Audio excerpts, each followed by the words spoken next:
Dito Baka na naman, te. Ano hindi naman kasi, plano mo? eto, nilabas ko na nga to para lalabhan ko. Ready ko na labhan yung mga damit nila. Ako na maglalaban nito, Turuera. Kung nakain mo, te, ba't ang sipag mo naman? Hindi, be, syempre, babawi lang tayo kay kuya.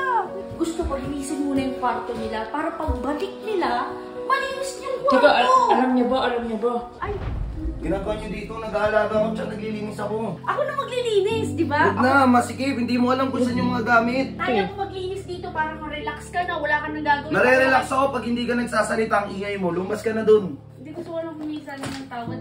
Baka hingi ka ng tawad kung aalis ka dito. Ako na nga. Besali ka na. Ako na nga sabi! Lumabas na nga kayo, panggulo lang kayo eh. Sorry, so...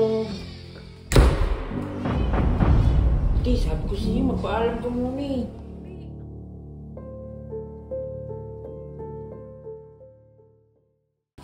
So guys, andito ako ulit syempre sa cab. Uy, dito Baka na naman, te. Ano hindi naman kasi, plano mo? eto, nilabas ko na nga to para lalabhan ko. Ready ko na labhan yung mga damit nila. Rose, Tiruena! Ako na maglalaban nito, Tiruena! Tiruena! Oh, salamat. Wait lang, Be, teka lang. Be, Anong nakain mo, te? Ba't ang sipag mo naman? hindi, be, syempre, babawi lang tayo kay kuya. Sigurado, yan ka na naman, ha? Parang, be, yung tayo sa taas kasi, before ko muna labahan yung mga damit, gusto ko linisin muna yung kwarto nila para pagbalik nila, malinis yung kwarto. Teka, alam niya ba? Alam niya ba? Oh, parang ma-surprise siya, di Kumato ba? ka naman, te. Hindi, ay, Ginagawa nyo dito, nag-aalaga ako dyan, naglilinis ako. yun na nga eh. Di ba, nakabalik na pala kayo. Eh di, ako na maglilinis, di ba? Huwag na, masikip, hindi mo alam kung saan yung mga gamit. Hindi, alam ko yan. Ano, tatanungin ko naman si Ate Rowena, tsaka kaya ko naman yung bata eh. Para makapagpahinga ka na, ako nang bahala sa... Huwag ka na magulo. Doon ka na. Naglilinis ako dito eh, ang gulo yung dalawa eh. Hindi. Biboy, Parang- lumabas na kayo. Hindi, ako Jake, pinilit niya ako, te. kaya ko maglinis dito para ma-relax ka na, wala kang nagagawin. Nare-relax ako pag hindi ka nagsasalita ang ingay mo, lumas ka na dun. Hindi, babawi na lang ako kuya eh. Babawi. Walang babawi. Bumawi ka sa sarili mo. Sorry na. Naglilinis ako dito. Lumabas kayo, Te, big hindi ka boy. na.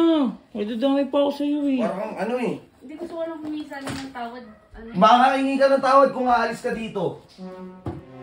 Baka ano ka. Kasi naglilinis ako, nakakagulo lang kayo. Tutulungan ka na kita para... Hindi ko kailangan ng tulong. Kaya ko to, maliit lang yung kwarto. Para makapagpahinga na kayo. Hindi ko kailangan magpahinga. Kasi di ba galing kayong ano... Oo, galing ako saan? Sige na. Sa box. Lumabas Besali ka na. Big boy, lumabas na kayo. Ay na baby, wag na iyak. Ako na. Ayan, Oo, umiiyak na tuloy. Na baby, dito na. Ako na kaya. Ako na! Kaya ko! Galing ka sa labas eh! Galing ka sa labas! Dito, tawagin mo na lang Hindi ako kita pag kailangan. tatawagin. Tawagin mo na lang kuya pag kailangan mo ako. Hindi. Umiiyak mo si Stacy. Ha? Ako na ha. Ako na. No, not Stacy. Ako Wag na nga! Ako na! Stacy na. Ako na nga! Besali ka na. Ako na nga sabi! Ang kulit mo naman eh! Lumabas na nga kayo! Panggulo lang kayo eh! Sorry, so... Te, sabi ko sa'yo, magpaalam ka muna eh. Bi, akala ko kasi wala na. Kakakating ako. Oo, iiyak ka na naman. Hindi. Tigil mo yan. Sabi ko kasi sa'yo, magsabi ka muna eh. Para kung okay lang sa kanya eh. Gusto ko lang naman bumawi eh. Pero hindi pa ngayon. Pero sinabi ko nga sa'yo, huwag kang tumigil. Pero huwag mo kulitin. Pag ayaw niya, ayaw niya. Ganun lang, bes. Tingnan mo. Tingnan mo, nasigawan ka na naman. Hindi, pero hindi naman ako nakawala ng pag-asa. O tama yan, huwag ka sumuko. Kapatid mo pa rin sila, papatawarin ka nun. Hindi lang siguro talaga ngayon. Siguro. Pero balak mo, lalaban mo pa ba yun? Oo. Uli ka na, tara na, tutulungan na lang kita. Sige na, tayo na. Kaya ko to.